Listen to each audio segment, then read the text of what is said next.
네, 조문경 변호사님, 안녕하세요. 네, 안녕하세요. 왜 전화 빨리 안 하세요? 라고 저한테 메시지를 보내주셨는데요. 네, 오늘은 저의 금요일에 게스트들이 스튜디오에 나오시는 이 즐거운 시간이 완전히 전화의 연결로 지금 이어지고 있습니다. 네, 오늘은 할러데이 연속이니까. 그죠? 네. 그런데 저는 왜 여기 와 있는 거죠? 지금 네. 땡스기빙 잘 보내셨어요. 네. 네. 지금 가 계시는 곳에서도 여전히 일거리를 들고 가신 거는 설마 아니시겠죠? 아, 설마 그렇죠. 설마 그래요? 왜냐면 이제 네. 그 땡스기빙 어저께는 휴일인, 대부분 다 당연히 휴일이지만 오늘은 또 휴일이 아닌 데가 많아요. 그리고 저희는 맞아요. 주로 이제 한국하고도 일을 많이 해요. 그래서 네. 한국에서 이제 이메일이 오고 뭐 인터뷰 예약 관련해서 질문이 오고 이러니까 네. 사실 어젯밤에도 좀 이메일 팔로우를 하느냐고 조금 늦게 잤어요. 오늘 방송 준비도 있고 하고. 네. 한국은 추수감사절 전혀 상관없으니까. 그렇죠. 네, 그러네요. 네. 그래서 이메일 답변하고 하느냐고. 예. 잠도 안 자고 나니까 달라졌더라. 그래도 추수감사절이니까 자고 나서 달라진 것은 없겠네요. 아이, 잠은 많이 자요. 네. 어떤 변화가 또 지난 일주일 동안 있었나요? 오늘은 지난번에 제가 그 시민권 관련해서 말씀을 드렸잖아요. 뭐 네. 시민권 시험 문제가 바뀐다. 네. 그리고 미국의 새로운 정책이 예전에 영주권 받았을 때 뭐 적법하게 영주권을 잘 받았는지 뭐 이런 것에 대한 심사를 강화를 한다. 이제 이런 네. 말씀을 드렸는데 제가 좀 말씀을 더 드리고 싶었던 것이 있었어요. 뭐 굳이 지금 정책이 바뀐 건 아니지만 네. 시민권 시험을 보실 때 간과하는 게 한 가지가 있어서 그거를 오늘은 말씀을 드릴게요. 네. 세금 문제인데요.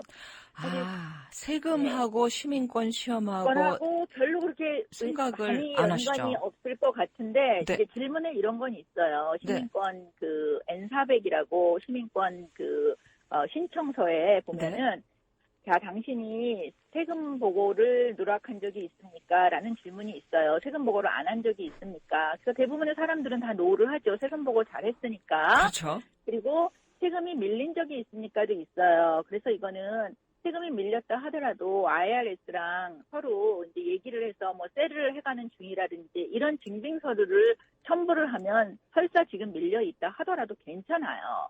그래서 그거는 이제 서류를 나중에 첨부를 하면 되고, 네. 그 다음에 또 이런 게 있어요. 영주권자가 되고 나서 비거주자로 세금 보고를 한 적이 있습니까? 라는 질문도 있어요. 그런 게 있는데, 사람들이 대부분 이 부분은 내가 그냥 4월 15일까지 개인 세금 보고 다 보고하고 이러시는 분들은 별로 이제 문제가 없으시겠으니 하고 그냥 넘어가십니다. 대부분은 그래요. 네. 근데 문제는 뭐냐면 해외 소득이 있으신 분들이 있어요. 해외 소득이 있는데 네. 그거를 제대로 세금 보고를 안 하시는 분이 의외로 굉장히 많아요. 그리고 세금 보고할 때도 이거는 생각을 안 하세요. 그래서 실제로 사례가 어떤 분이 나이가 조금 드셨는데 세금 보고가 거의 없다시피 했어요. 그래서 제가 세금 보고를 안 했는데 시민권을 할 수 있습니까? 그러세요. 그래서 세금 보고를 할 필요가 없는데 안 했으면 그건 상관이 없는 거다. 네. 소득이 없어서 세금 보고를 안 했으면 괜찮지만 네. 시민권 인터뷰에 가서 이런 거는 물어볼 수 있다. 자, 어떻게 살았냐.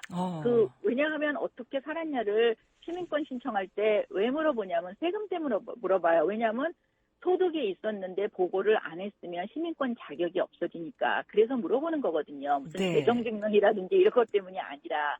그래서 내가 뭐 한국에 무슨 그러니까 내가 저축이 있어서 저축한 거를 썼다든가 아니면 뭐 다른 뭔가 소득의 원천이 있으면 그거를 얘기를 하면 됩니다라고 했는데 이분이 가셔서 한국에 내가 그 자산이 있습니다. 그랬어요. 실제로 있어요. 한국에 자산이. 네. 예, 한국에 자산이 있습니다. 그랬어요. 그래서 거기서 나오는 내가 한국에 그런 그 자산이 있기 때문에 파이낸셜리 굉장히 컴포터블하다. 괜찮다.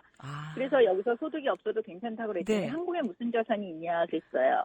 부동산이 있고 예금이 있다 그랬습니다. 근데 그 세법상에 그러니까 한국에 있는 부동산은 미국에서 세금 보고를 할 때 부동산 자체는 신고할 필요는 없어요. 내가 한국에서 부동산이 있습니다. 뭐가 있습니다. 신고할 자체는 없지만 뭐가 문제냐면 그 부동산을 임대를 해서 임대소득이 발생을 하면 임대소득은 보고를 해야 돼요. 그런데 그래요.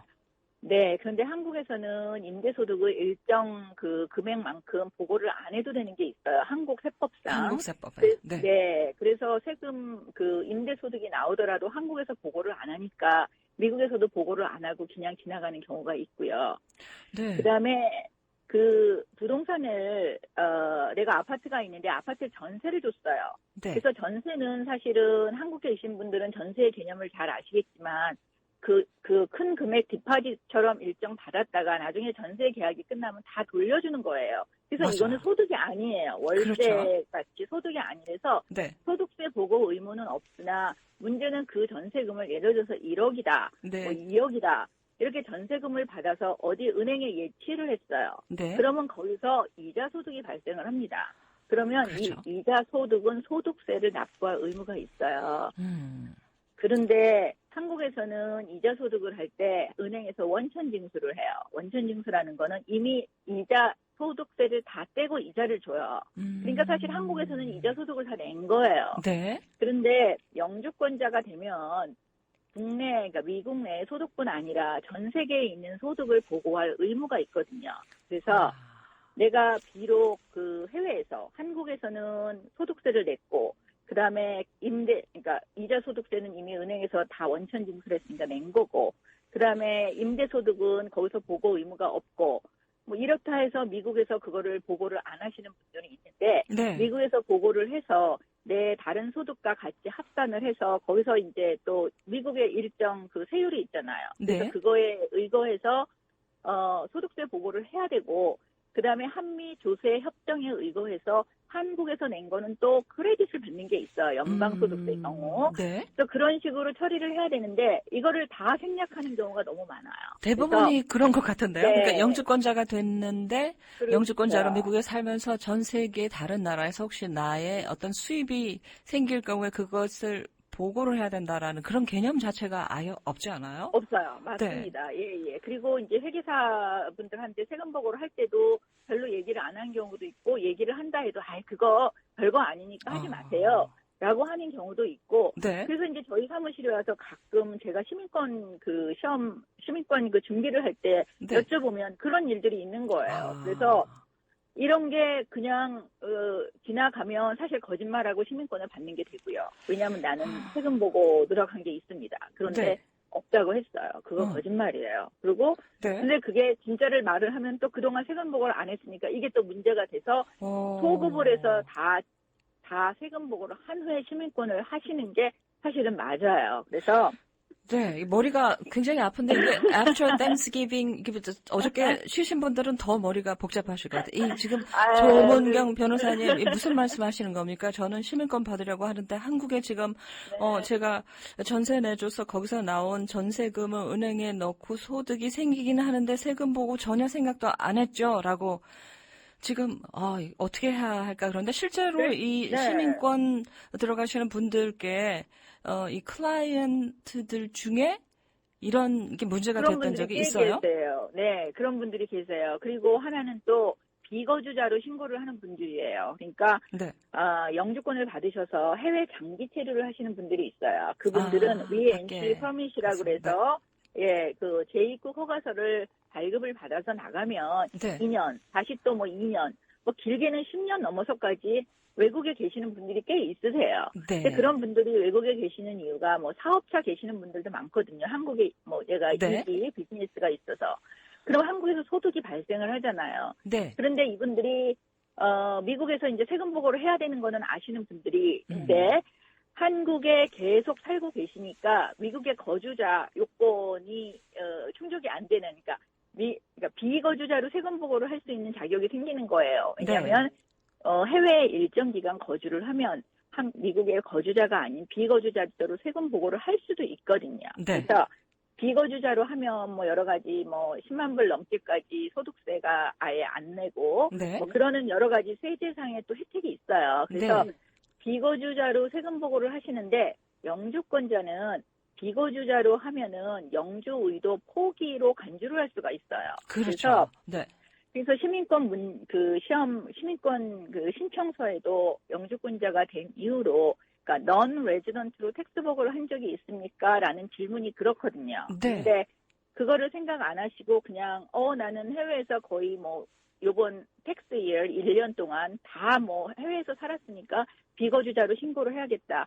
그래서 비거주자로 신고를 하신 분이 있는데 네. 그런 분이 몇 달 전에 시민권을 하겠다고 오셨어요. 네. 그래서 바로 한 1, 2년 전까지도 비거주자로 하고 이제 미국으로 들어오셔서 이제는 이제 계속 사실 목적으로 이제 시민권을 하겠다라고 하는데 그 분은 일단은 다른 문제도 있지만, 뭐, 거주 요건, 뭐, 그런 문제도 있지만, 네. 비거주자로 세금 보고한 그 문제 때문에 앞으로 시민권을 하는데 상당한 문제의 소지가 너무나 많아서, 일단은 보류를 하라고 말씀을 드렸어요. 네. 그래서, 일이 터지기 전에 지금 이제 땡스기뱅에 잘 보내시고 네. 이거 뭐야 막 이런 맞아요. 이 세금 관련은 사실 나중에 물론 소급을 해서 다시 정정을 해서 그 수정 보고를 한 후에 할 수도 있지만 굉장히 많은 이제 비용과 노력이 들죠. 그래서 이 법을 좀 잘 알고 준비를 잘 해 놓으셔야지. 네. 예, 나중에 그리고 또 아는 것이 힘이라고 네. 모르고 있다가 나중에 시민권 가서 이렇게 터지면 정말 시민권은 영원히 못하고 또 거짓말로 안 한 거를 했다고 하면 또 misrepresentation 이슈가 있어서 네. 그거는 영주권까지 문제가 될 수 그렇게까지 불거질 수가 있거든요. 그래서 오늘 터키를 먹은 그렇죠. 조금 약간 이게 좀 부담 가는 식사입니다. 아무리 자고 나면 달라지는 이민법인데 오늘은 달라진 이민법이 아니라 원래 있어 온 이 법이 맞지만, 모르고 있었던 것들 시민권을 신청하실 때 어쩌면 맞닥뜨릴 수도 있는 사실은 이런 것이 있다. 그래서 영주권자가 미국을 떠나서 밖에서 계속 생활했을 경우에 그 세금 보고 관계 그리고 또 그러네요. 미국 정부에서는 세금을 받아야 하겠고 그런가 하면 또 이민국 입장에서는 이 해외에 너무 오래 영주권자로 나가 있으면 미국에 거주할 의사가 없다라고 생각해서 영주권 자체를 또 포기하는 그런 걸로 볼 수가 있고 어느 쪽을 따라야 할까? 일단은 조문경 변호사님께 여러분 문의해 주십시오. 이런 경우가 적지 않다라는 걸 우리 한인들 사이에 제가 경험을 통해서 또 들어서 알고 있습니다. 조문경 변호사님 변호사 되시기 전에 미국의 CPA 시험 합격하고 회계 업무를 담당하셔서 이 분야를 시민권과 세금, 이거 세금 보고 그리고 해외에 영주권자로 거주했던 것 이런 문제가 굉장히 어려운데 조문경 변호사님께서 오늘 아주 고난이도의 말씀을 해주셔서 여러분들께서 많이 도움이 되셨을 것 같습니다. 네. 그래서 그런 세제 관련 또 질문이 있으시면 나중에 뭐 좀 상담을 제가 사실 뭐 회계 업무는 안 해요. 지금은 회계사로 일은 안 하지만 이제 그쪽에 대한 지식이 다른 변호사보다는 조금 더 있으니까 혹시 질문 있으시면 뭐 성의껏 말씀을 드리고요. 아까 이제 해외에 사시지 않더라도 미국에 계시더라도 해외 소득, 금융소득, 그다음에 임대소득, 그다음에 뭐 근로소득이라든지 여러 소득들 이거 잘 보고 하시고 뭐 한미 조세 협약 관련 이런 것도 있어요. 근데 그게 연방이지 또 주는 아니거든요. 그래서 그 법에 따라서 세금은 또 내야 되는 부분이 여러 가지 너무 복잡한 일들이 있으니까 누워야 될 것 같아요. 시민권 준비하시는 분들은 반드시 짚고 넘어가시기 바랍니다. 오늘 정말 이 추수감사서 다음 날 듣는 내용으로는 한 번 더 다음 주에 정리를 해주시면 영주권자들이 시민권 신청하기 전에 세금 문제로 또 직면할 수 있는 그런 여러 가지 부분들을 우리가 좀 잘 알아들을 수 있게 좀 설명해 주시길 부탁드립니다. 지금 뭐 질문들이 카톡으로 올라오는데요. 아무튼 오늘은 일단은 이 정도로 하고요. 그래도 또 질문이 있으면 월요일에 이제 지금 가 계시는 곳에서 전화를 받게 하시지는 말고요. 조문경 변호사님 월요일 전화 드릴 수 있는 전화번호 알려주세요. 네, 201-585-7409로 전화 주세요. 네, 201-585-7409 조문경 변호사님 감사합니다. 네, 안녕히 계세요. 네, 전화로 듣는 목소리라서 어떨까 제가 좀 걱정을 했는데 여전하십니다.